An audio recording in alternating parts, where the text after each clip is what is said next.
I have a great idea. But I'll never do it. It might happen. Sure. The monkeys might fly out of my butt. I don't think so. I don't see it happening.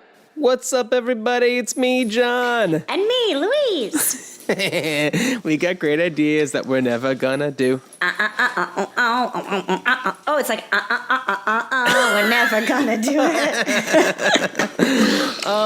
Yeah, thank you for tuning in. Is that something that you would call this? That's like an outdated term. It is. Tuning in. It's like when you want somebody to roll down the window. Yeah.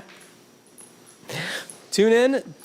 Crank the dial on the radio. Drop the needle. So thanks for finding us on iTunes or whatever podcasting you listen to, or on our YouTube page and watching us do our thing. I feel like we still don't get a lot of viewers on the YouTube, even though it's the greatest part, because last week there was major dog action and nobody was watching it. I don't know. It's there if you want it. If you just feel like listening to us. There's at least one that watches. Okay. All right. Your mom? It's probably Mare. Sounds like something she would do. Yeah. So I feel like the past week and a half or so, the ideas have been like flowing. And in fact, like I just had one like a few minutes ago. What? Oh Yeah. my gosh. I'm really excited. Tell me. All right. Well, this is mine from a few minutes ago. By the way, if this is your first time listening, this is a podcast that's all about the great ideas that you have that you're never going to do. Like this one that I had that is like impossible to do and probably would destroy the planet. Maybe. But basically it's like, all right, we have a trash problem on this planet, right? Sure do. So what if the planet Earth has the most powerful natural incinerator, the core of the Earth. It's just like the hottest thing ever, right? Right. Maybe not so much. Maybe the sun is a little bit hotter, but whatever. So what if we had in our households a hole that goes down to the core of the Earth in which we can drop our trash? In every household, there's a core of the earth chute. Or like every neighborhood has a communal one or something like that, or somewhere nearby, kind of like a blue mailbox. You know, they have those on. Oh, you look very confused. A street, yes. For whatever reason, I was thinking like suburban, like out by the corner mailbox just happened to be painted blue, and I was like, I've not seen these. A blue USPS, put your mail into here, and then people will come and pick it up and deliver it to where it needs to go kind of box. Yes. Yeah, so, I mean, why can't there be one right next to it that has... Did you see it? Okay, I don't think that anybody else could have seen that because it's right in the little corner of my screen, because Louise and I do this over Skype. Tiny little dog face. He's creeping but yeah, in. just like next to those mailboxes, just like an additional one that just goes down to the Earth's core. Because it would probably be far less expensive to drill multiple core holes than it would be to just transport all of our trash to a volcano. This would also no doubt destroy the planet. For sure. But also, I mean, the alternative would be to launch our trash and shoot it at the sun. Right. It would have to go through incredible cold to preserve it for all time until it... I mean, or it could just burn up in space. Oh, in the atmosphere. On its way leaving our planet. Okay. Yeah, I don't know. Wow. What's made you think of this? I don't know. I had some... Oh, here's what it is. I'm in the process of moving, and I'm like, I have like so much stuff I'm going to need to throw away. You know, like... How often do you clean out like your kitchen cabinets? Maybe like when you move out, and that's it. So there's just like stuff that's in there that's old and no good. It's just like sitting in a pantry where it's like, oh, geez, what am I going to do with this? And like where I live, they pick up recycling and compost every week, but regular trash is every other week. Oh. Because I live in hippy dippy Portland, Oregon, where like people use like no trash. I actually met somebody over the weekend who's a complete minimalist, and their trash every couple weeks can like fit into like a mason jar. I know. Can you believe that? No. Just like an extreme minimalist. That is insane. Now, okay, so this is leading me not to an idea, but just a thought that I'm having about how the universe aligns. So Okay. I haven't been I listen to a lot of podcasts, and I haven't been listening to a couple of my favorites for 2 months. Okay. Because I've just been trying to educate myself about politics and policy and election bullshit, and I know. And so my for fun podcasts have taken the tiny bit of a backseat. But I listened today to one. It was a pop culture happy hour, Okay. NPR episode about HGTV and cooking shows, just like as a phenomenon, like why we are so in love with these shows. And like back in the day, you had This Old House, which was like Right. a how-to. Yeah. And then like you had Julia Child. And then, forward some time, you had Bob Villa, which was, right? Wasn't that guy's Bob name? Bob Vila, Vila. he's the This Old House guy. Was there somebody before him on This Old House? Oh, I thought there was. Maybe I don't know. Maybe there wasn't. Oh, I don't know then. And now it's just kind of like there's a whole network, and basically Multiple networks. And like basically it's the same format. Like Yeah. basically for all of them. And why are we so obsessed with these? Anyway, they were talking about when you would stage a house for either moving or a TV show, or what new phenomenon they're having now within HGTV is like shows called like tiny houses about like how you want to like bring all of your material goods to a minimal and like take up less space but still be a property owner and all these things, and how I have seen these shows or I used to work on a cruise ship, and how I thought like I don't need a ton of space, like I don't have a ton of stuff, and Right. how like happy I would be, and I look at these little houses and I'm like, that's all you need. And then I would go through a process like you're going through right now where I'm moving or all my stuff has to go in boxes, and I'm like, what the heck is all this stuff? Where would it go? And I think, I'd be so happy with like not having to think about a whole lot of stuff, having it be clean, pared down, whatever. And then, you start going through all the stuff and you're like, oh, I gotta keep that though. Can't get rid of that. And like then you just have all this stuff. Yeah. I was just going through that with my wife, because we were going through like all of our mugs, and like there's 2 of us. Why do we need all of these mugs? Well, for when I come to visit. Right, but still, then we need 3 mugs rather than 2. But we have there was one, so we have these mugs that have our names on them, and they're from Cabazon, California, where there's like these giant dinosaur sculpture things.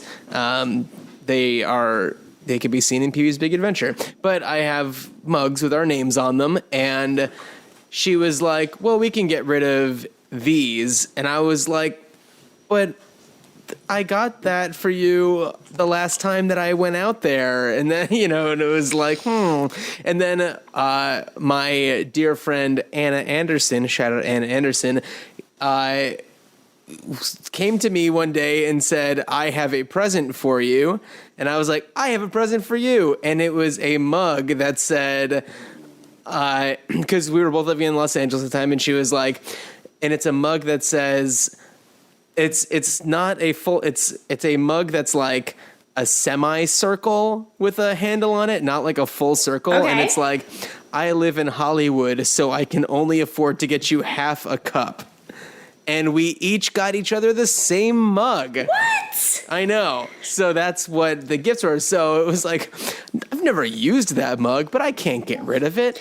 I have nice, not that this is an oxymoron, but I have like nice IKEA mugs that are like in a set where if I needed to entertain someone's parents, say, right, we could all have matching plates and mugs and saucers and whatever. And I have ones that are from a show that I've done, or Chris has a college one and a Depeche Mode one and one from his like first, job out of college or something. And I obviously have a Minnie Mouse mug, but obviously this mug is people just listening, not looking at YouTube. It's a Mark Tetro Boston Terrier mug. I only use this mug. If this mug is dirty, I wash it and then use it. If someone, and by someone I mean Chris, decides, Daisy dog. The mailman is here and she's freaking out. If he decides he's going to be lovely. Oh, man. The mailman normally comes much later, but this is a different mailman.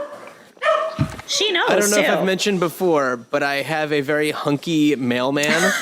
This mailman, not very hunky. Aww. But he's the early bird mailman, I guess. Mondays. Okay, going back, now that the mailman has come and gone, I was just gonna you only say, use this one mug. Yeah, if Chris would, he would never do this, but if he would, not that he would never make coffee, but let's say he would make coffee in the morning and be like, look, babe, I made coffee in the morning. It's, a different way than we normally make it and super special here, and presented it to me in a different mug, I would look at him and he'd be like, oh yeah, it's not the right cup, and have to change it. He would never make that mistake. He would obviously be like, where's the Boston Terrier mug? I have a great idea. One. I have a great idea. Okay, it's a mug that has a screen kind of going around it.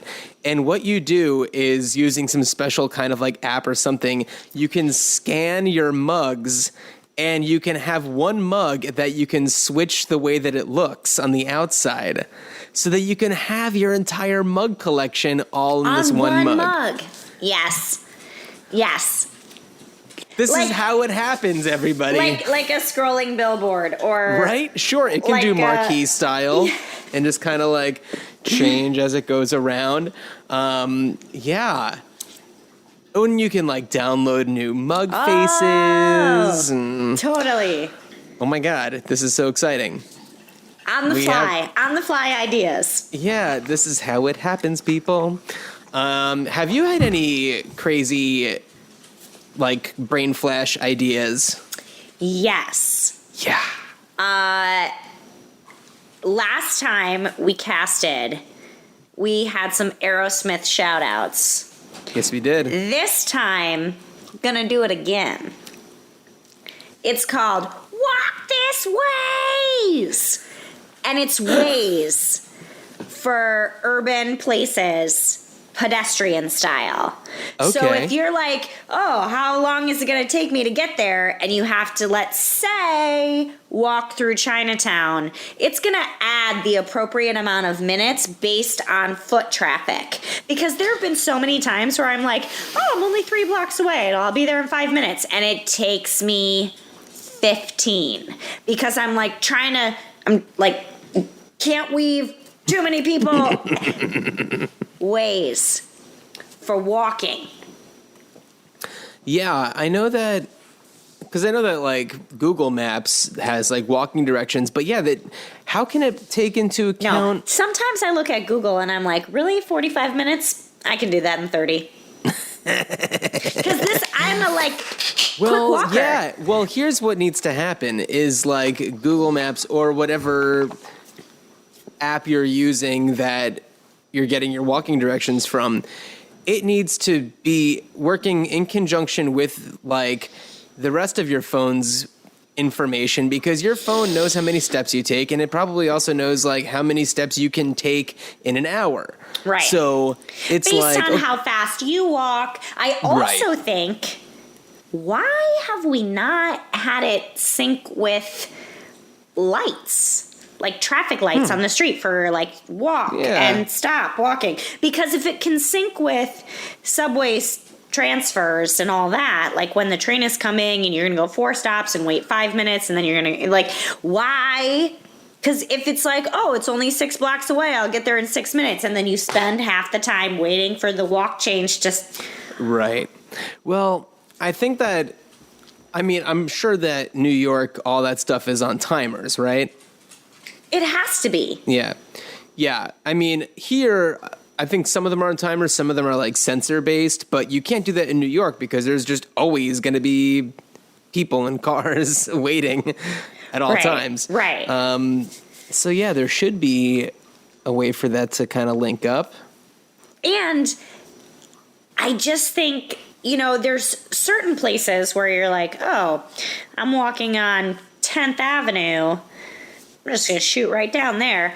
Or if you're like, I'm walking through Times Square. Right. Yeah, I mean, that could be something that you could input where it's like things to avoid. And it's like no tourist areas. Yeah, or special events. Like, normally you should walk this way, but since they're setting up for Since there's an Aerosmith concert going on. Since there's an Aerosmith concert, or if there's like the tree lighting at Rockefeller, or any featuring number Aerosmith. Of parades that Aerosmith is playing on. Parades. Every weekend. Every weekend there's a parade. So that was like the great idea of the moment. I've got some others, but I didn't know if you had some Well, let's see what else I've got. I already did. Oh, I have another one that has to do with heat. Okay. Going back to the earlier conversation, this one will not require anything having to do with the sun or the Earth's core. Oh, safer. Yeah, but like, all right. Are you the type of person who likes to snack on popcorn while eating a movie? Not eating a movie, watching a movie. Got myself. I just had popcorn last night. Okay, great. This is good. So a lot of times I will make some popcorn, and then I will realize, oh, I haven't decided what movie I'm going to put on yet. And as we know, are you showing me a picture of popcorn? I took this picture last night. Can you see it? No, it's hard to see. Popcorn. Great photo of popcorn. All you audio podcast listeners are really missing out on some sweet popcorn pics. I'll make popcorn and be like, oh, I haven't decided what I'm going to watch yet. And as you know, if you're using like streaming services, it can take up to 5 hours to decide what you're going to watch, right? So, okay. Let's say that there's a popcorn bowl that has like a light heating element in it, so it keeps your popcorn nice and warm without it getting too hot to initiate further pops, but warm. It's just got some like coils in it that kind of just keep it a little warm. I love it. Yeah? Yes, this is brilliant. Yes, because I often have that cold popcorn feeling. I know, and it's just like not as good. It's still popcorn. It's still an enjoyable treat. Yeah. Yeah. I like it. That's I like another it a thing lot. I was thinking. But yeah, I don't know. Okay. Do you got anything good? Yeah, Anything that goes off of that? Two small ideas. No, they don't segue from that. My Chris and I went to a watch fair at Chelsea Market. That's the dorkiest thing I've ever heard. It's called Wind Up NYC. Oh my God. It was pretty dorky, but I was riveted by a couple of presentations. I'm trying to think if there's any rivets involved in watches. Probably not, right? Because that would have been a perfect thing to say. There was this one amazing aviation-inspired watch that like could go between 2 time zones, and then it like did moon phases, and it had 3 hands instead of just like the 2 and a second hand. It had like another half moon and another half moon of like where it would do the seconds back and forth, or it would do like the minutes as you were coming up on the hour or down from the hour, and then you would click the side and it would like change to UTC, and then you would click it again and it would like change to a stopwatch, and then you would click it again and it would go back to. It was incredible, and it's made for what was supposed to be made for pilots, inspired for pilots who have to go between time zones when they're flying and all these things. But anyway, we're there, and there's so many really, really cool watch bands that you can get to change on with your faces and all these things. And I thought, because I don't have a nice watch, B, I have one watch. It's not that band watches yet. They don't make silly band watches. Not yet. Not yet. But what if the way that you could change watch bands, you could do it for backpack straps to like change your mood? You just unsnap it and snap it back in, and then you got like the pack is the same, but the strap is the fashion. Yeah, why not, right? Changeable backpack straps. Right? Backpack strap. Backpack strap.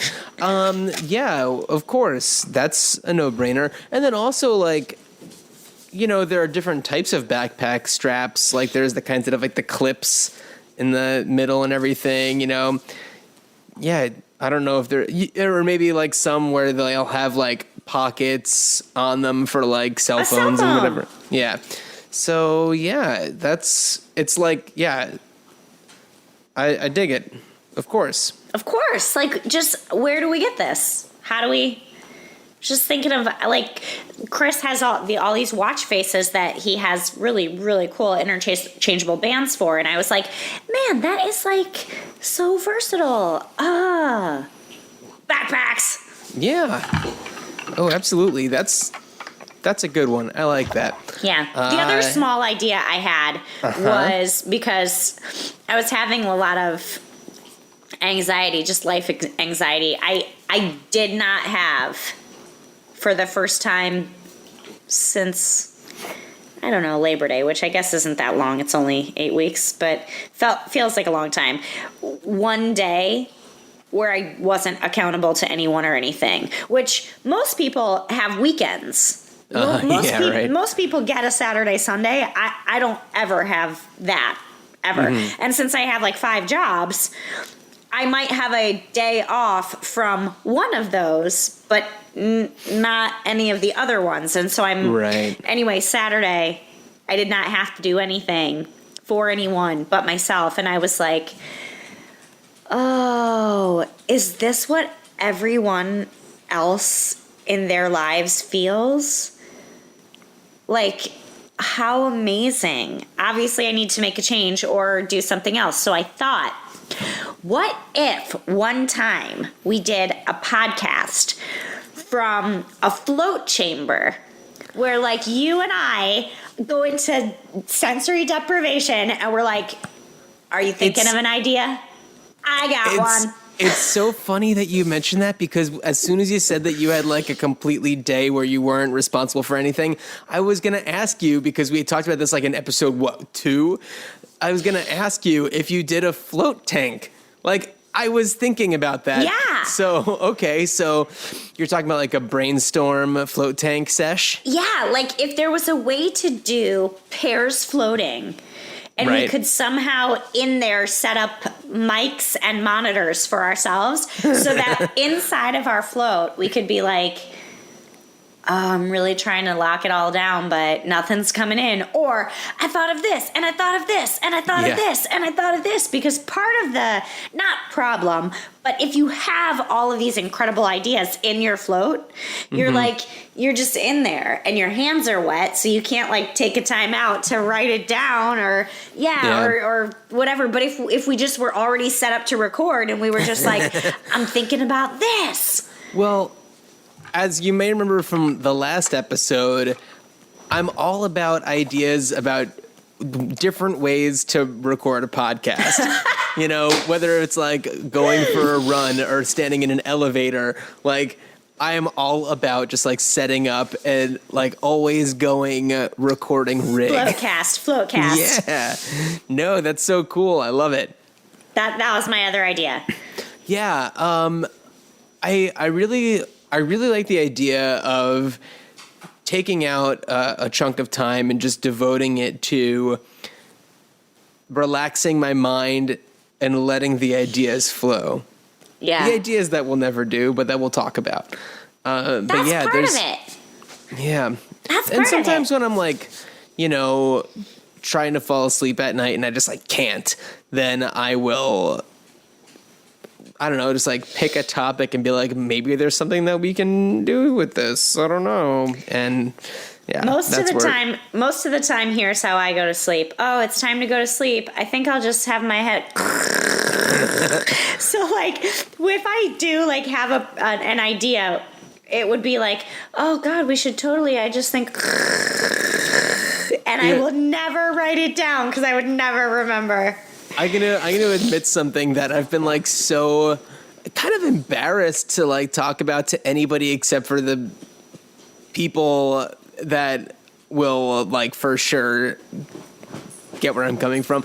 And by that I'm talking about like animal rights activists and stuff like that. But when I'm going to sleep, most of the time, like I will not be able to fall asleep because I'm thinking about like how there's so much like animal suffering in the world, and I'll just like non-stop just be thinking about it and thinking about it and thinking about it and just like getting like really upset with humanity, and just like I just can't fall asleep. And then last night I was like laying in bed and I was like, hope I fall asleep soon. Better not think about how animals are suffering. And then I start thinking about how animals are suffering, and then it's just like, God damn it. I will say that you are a giant inspiration to me, and that I've been listening to your other podcasts, and I've been looking on Pinterest for vegan recipes. Oh, no way. Yeah. And if I'm outside of my neighborhood, I always think like, oh, we should go try a new place to eat because we're not in our normal neighborhood, and I'll always look for the vegan option. And I was on Pinterest the other night, and I was looking at recipes, and my other friend is a vegan, and I only have two, by the way. And we're the coolest. My other friend. No, I'm just Your kidding. other friend. Additional friends, who is a vegan, and I baked her a vegan birthday cake for her birthday, and had vegan icing. Anywho, I like came across this button on Pinterest, and it had like little cartoon pictures of like a chicken head, a pig head, a cow head, and it just said like, we are not ingredients. Yeah. And I was like, I want that button. Because I sometimes will self-soothe at night, wind down and look at Pinterest. Not things that I'm going to pin, but just wormholes. All right. But it makes me think of like sad things, only then I get worked up. It doesn't, that's not. You get worked up? What? I know. I mean, okay, I know that this is a question that comes up a lot with a lot of different people with, different types of like social media, but, and I've downloaded and I signed up for Pinterest like years ago, but I never understood the appeal for it. Is it just like one of those things that's just not for everybody? It's probably not for everybody. I don't think I use it as it's intended to be used. It's supposed to, I think, be some sort of inspiration board. Yeah, inspiration board, or some people organize recipes with it, or some people plan their weddings using it, or I don't know. For me, it's sort of just a time suck. Yeah. Facebook just makes me too upset and angry, and and this is I either am in a place where I don't care about what you're posting, or I start to have malicious thoughts. Like I'll look at somebody from, let's say, high school who was mean to me. Not that I'm seeking them out, but it comes up in my feed. Right. And then because of those past feelings or emotions, I will have little snarky comments to myself about like how I'm living my best life, and then I just become this monster. Whereas like if I'm looking at Pinterest, I'm like, oh, Boston Terrier pin, or if I see like flowers, which we've been through how much I hate flowers, but I'd be like, oh, those kind of look cool, pin. Because I really like ones that look like weeds. I like weeds flowers. Or if I like see like a cool movie poster, I'm like, oh, I should print that out. Or, I mean, I don't even know what I'm looking at half the time. Louise, I just got a great idea. Okay, it's a social media app where you respond to the people that are posting all that garbage on Facebook, but it's all anonymous, and you're not responding directly to them, but you're taking what you would say to them. You're just saying like, oh, screw you, Becky, and just like kind of getting it out there, and then... just like people venting. Yeah. But who don't want to do it in a public forum. Just like, oh, God, I can't believe how much, I don't know. Becky. I hate Becky, yeah. Sorry to the Beckys out there. We're not talking about you, I promise. Yeah. Or a lot of times, too, on Facebook, I'll get weird... what are like embedded advertisements. And on Pinterest, there are embedded advertisements, but they're based on what you like. They're relevant, yeah. Yeah. So, I don't know. It doesn't have to be for you. Most of the time honestly, most of the time I'm just looking at dog pictures, which you can get on Instagram. Everywhere. It's the best. That's what phones are for. Right now, Daisy is just like staring at me. Speaking of dogs, she's just like sitting across the room and just like glaring at me like, Roland is what playing are you doing? With rubber rings all by himself. Let me see if I can capture this. Oh man. What a goof. All right, this is not interesting audio podcast listening. all by himself. Okay, yeah.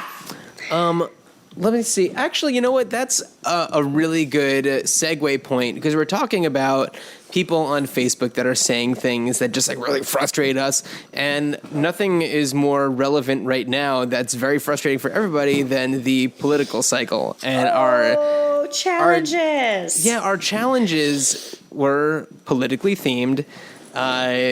You were assigned to come up with an idea relating to the DJT, the Donald J. Trump candidacy, and I had the HRC, Hillary Clinton situation. And I'm going to be honest, a lot of my like ideas actually just like kind of happened. Not that I did them, but like as they just like, they kept on having all these amazing ideas that they followed through on in that campaign, such as like a thing where you can sign up for this thing, and then whenever Donald Trump tweets, money gets donated to Hillary Clinton's fund, whatever. And, just like nasty woman t-shirts and stuff like that. So the only things I was like, when are they gonna put Mr. Khan in an ad? And then they did. Oh, did they? Yeah. I have like, I've been brought to tears by like every single one of her ads. Oh man. Yeah. They're pretty great. They're pretty great. And I'm sure that if I'd watched any Donald J. Trump ads, I would probably weep at them for the opposite reason. Yes. Yeah. But yeah, so like the ideas that I had for her, I don't think are very good, because the really good ones are actually happening. So the things I was thinking of were just like, she needs to have like a room in the White House for when she's president that's just like a punching bag, and that like anytime like somebody says some like really demeaning garbage to her, which is bound to happen because it's happening all the time now, or she just go in there and just like punch the hell out of it. It was things like that, or just like Tai Chi, because seriously, how is she like not just gonna like burst with like frustration at all times? I don't know. Like the ideas weren't flowing as much as I was hoping for her. Yeah. Did you think of anything for Mr. Donald J? I did. And I feel like you had given me the challenge of, and it can't be go walk off a cliff. So right. mine are actually, and there's only one, but it's a goodie, and there's multiple parts to it. It's a plan to make him more likable and relatable. And the plan for that is DJT needs to dress in costume of fictional presidents that we love in the way that we love them, and then maybe say some of the things that they said in the way that they said them without the Donald Trump aspect. For example, who doesn't love Jed Millard Bartlett? Fillmore. I'm sorry, what? Oh, no, that's a real president. That's right. No, a fictional president. So Jed Bartlett. Okay. Only not the Jed Bartlett in the suit in the Oval Office. The Jed Bartlett in his Notre Dame sweatshirt. So Trump a la Jed Bartlett. Off the clock. Right. Prez, or like, between the residence and the Oval Office, Jed Bartlett. And he just like wears his Notre Dame hoodie, and maybe Mr. Trump says, "What's next?" Or option 2 would be he puts on blue jeans and a button down with a bomber jacket, a la Bill Pullman Independence Day. Right? Oh my God. I think that's hilarious. Just like dresses up as fictional presidents. Just so that we can go, oh, he is a human and not a monster. Well, that's kind of like when Ted Cruz he basically stole like the whole speech from the movie The American President, where Michael Douglas gives the whole speech about how he's going to be, because Richard Dreyfuss's character is like running against him, and he starts like attacking Annette Bening's character, the president's girlfriend, and he's like, "Oh, if you want to attack someone's character," like Ted Cruz basically just exactly ripped off the word for word speech that was in The American President. But yeah, that's so funny. Like I love that. That's so funny. I was like, don't go negative. Don't go negative. No, I'm really proud of you for not going negative. That's great. That's really fun. Yeah, my Hillary ideas are real stinkers because I think she's doing a great job. I'm reading my second Hillary book right now. Are you really? Mm-hmm. I read one a month ago, and then I decided maybe I would try another. Did the first one not do it for you, or did it do it for you so much that you were like, I gotta read another? Yeah, I think it did. It gave me just a different kind of insight. Not that I was ever not on her side. Like, I feel even in past elections, I've been with her. Yeah. I've been engaging in a lot of really interesting conversations with people who disagree, who I can't just decide that I'll never see again. Mm-hmm. Yeah. Without giving too much information out. And I just want to grab people by their shoulders and shake them but that's not acceptable either. So I'm like, maybe I'll read and get just so ultra informed that I'll always have a comeback. There you go. Because is there like a website or app that's basically just like, if this person says X, click here, and then you should say Y as kind of like the comeback? Because, I mean, it's, especially with Donald Trump, people are saying the same things over and over again. Where it's like, but Benghazi, or but emails. Sure. Yeah. Or it's even, really just those two things. Right. And I was listening to, I think it was the NPR Politics weekly wrap-up where they did, and they were saying something about how, or maybe it was This American Life. And in any case, it's just like, in the past, you have said something that wasn't true, and somebody has said, hey, that's not true. And it mattered a lot. And now people just say whatever the heck they want, and it doesn't need to be true for any kind of reason. And you could even say, like, that's not true. Right. Yeah, it doesn't matter. Nobody cares. This is how I felt the, like, let's say the third debate would have gone down, because everybody's already said everything that they need to say. They're not changing their views or anything, and it's not going to be a surprise what people are going to bring up. So I feel like each candidate should have the option to, like, have somebody on their team kind of tapped in, so that when the other candidate says something about them and they say that's not true, they can pop up with, like, the tweet that proves that they said what they're saying that they said. And it's like, you can't say I never said that, because there it is. Right. Just, and it's not just in particular these candidates. It's, oh no. And I mean, anybody with a voice.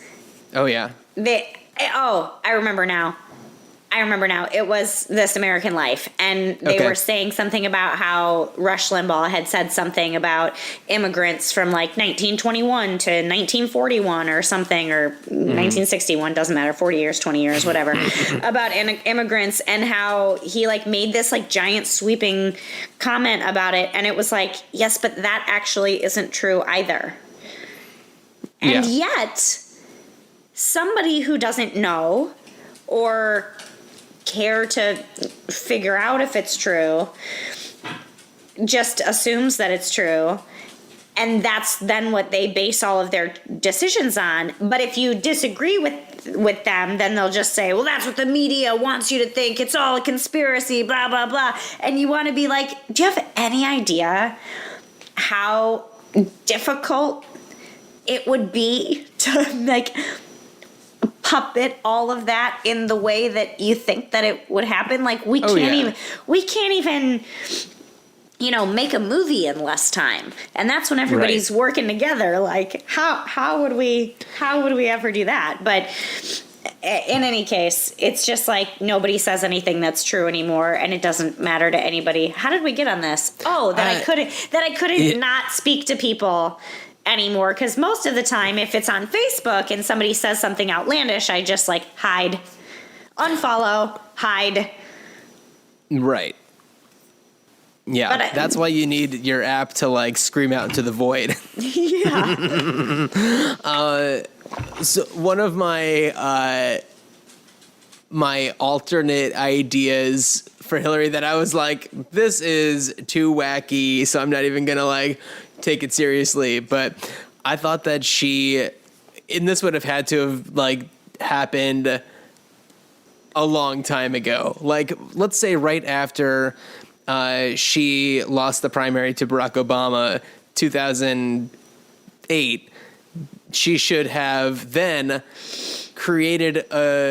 secretly created a new persona that's a man, and then, like, totally run for president as a man, and then when she gets elected, takes off the, like, bald cap or whatever, and it's like, check it out, mother effers, it's me, Hillary Clinton, your new president. What? I just one of the guys, yeah, that's right. Cool. So All right. We I guess if this was a competition, you would have won the challenges. Because I just thought of an idea, too, but it's less satisfying for Donald. Okay, and that it would be? For Hillary, I sort of want her to do a bunch of the things that I would not do.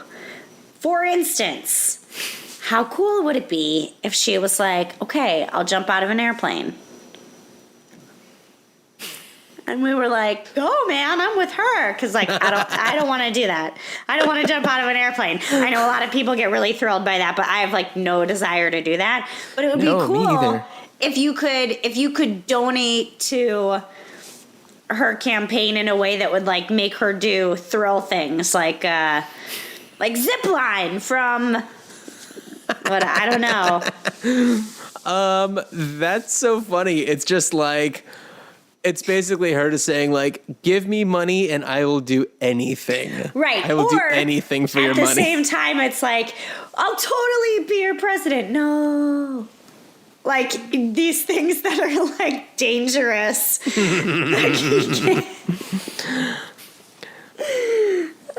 Okay. Now I'm, getting loopy. Getting loopy. All right, well then we may as well start wrapping things up. But let's challenge each other for the next episode. Okay. Did you think of anything? I didn't, but I can come up with something. All right. Well, mine is obviously inspired by my current situation. But I would love an idea about how to make moving easier. Not moving myself and my body, but moving to a new place. Okay. For you, it's gonna be I'm not having one of those moments where I'm looking around trying to find a problem. I actually do have a problem that I need help solving. So anyone that can help, please. Nail biting. Oh, okay. Yeah, for sure. All right. So moving and nail biting. And as always, if you have ideas for anything, why don't you go ahead and leave us a voicemail, 304-804-IDEA. Or you could email to greatideapod@gmail.com or greatideapodcast@gmail.com. And follow us at Great Idea Pod on everything except for Pinterest. And hey, shout into the void. What's up? Are you going to be anything for Halloween, even though you're in the mid-move? Well, that's the kind of crazy thing. So I absolutely love handing out candy to trick-or-treaters. Yeah. And last year, we had a crazy, terrible rainstorm, and there was only 2 trick-or-treaters here. So this year, we are moving on Saturday, which is the 29th of October. However, we're not sure yet if we're going to be closed on our house on the 28th or if it's going to be the following week. We have to move out because we have tenants moving in on the 1st, and whether the movers just hold on to our stuff and then we stay someplace for a few days, or whether they move us right into the new place is TBD. So I don't know if we're going to have a place to be where there will be trick-or-treaters. Because here's an idea. What's up? If you are in the place. Uh-huh. Just set up all the boxes in a weird maze and turn the lights out and invite the people in. Well, here's another thing. In a weird, creepy house that's empty. Here's another thing, though, is that you have no idea how Laura and I move. As soon as the box enters the house, the stuff gets put away. As soon as the furniture gets in there, it is placed and ready to go. Okay. So there will not be any boxes creating mazes, but I do love that. I also think that maybe if we're not there yet, might just go bring some chairs to the new place and sit outside with bowls of candy. But I was don't know. Say, like, just go trick-or-treating. I don't know. Yeah, right. Yeah, so we'll see. But your question was about dressing up. I don't know. I haven't really thought of anything. Maybe. No, I don't know. I got nothing. How about you? I know it's obnoxious, but I'm excited. This year, Chris and I are going to try to go as Harold and Maude. And I even bought a little sunflower for Roland so that he could be so like simple and tall. Yeah, there were a number of years. If you had a cat, they could be Cat Stevens. That would be the best. That would be the best. But then you'd have a cat. I'm just kidding. I love cats. Cats are cool, right? Oh, so good. No, there were a number of years that I went as Katy Perry. Right. Uh-huh. And I thought, if Chris decides to be a party pooper, I can always fall back on Katy Perry. Love her. Fall back on Katy Perry. Love her. Yeah, that's a good one. I think that Harold and Maude would be the best, though. That one's a winner. But I feel like you should be Harold and you should be Maude. I should be both of them? No. House? Yeah, if Chris wimps out. But no, I think that he should be Maude and you should be Harold. Oh. I just think you'd be a really good Harold. I feel like I could be a really great Harold. Although maybe he's too curmudgeonly to be Maude. Yeah, dance. Sorry, Chris. Everybody needs to make music. It's the cosmic dance. I was thinking, because my hair's so long, I would just braid it up, and I was like, oh, we definitely need to get a wig for him. Right. Oh, yeah. His hair, forget it. Yeah, and if anybody wants to know what it looks like, there's a picture right behind Louise. Watch our YouTube channel. There. So, yeah, everybody follow us at Great Idea Pod. Louise is at Spin Pixie pretty much everywhere. Yep. I am now officially at John D. Richardson everywhere. I changed the Twitter. Yeah. I know. Yeah. Professional. That's the thing that happened. So profesh. So everybody, thank you so much for listening and for watching on YouTube. Go on iTunes and rate us 5 stars and leave us a review. And if you put something in quotes, we will each have an idea based on your suggestion that is in those quotes. Yeah. Any last thoughts, Louise? That's it. Be safe out there. Be safe out there, you guys. Be safe, guys. We really care about you. All right. Bye, everybody. Bye. I don't see it happening.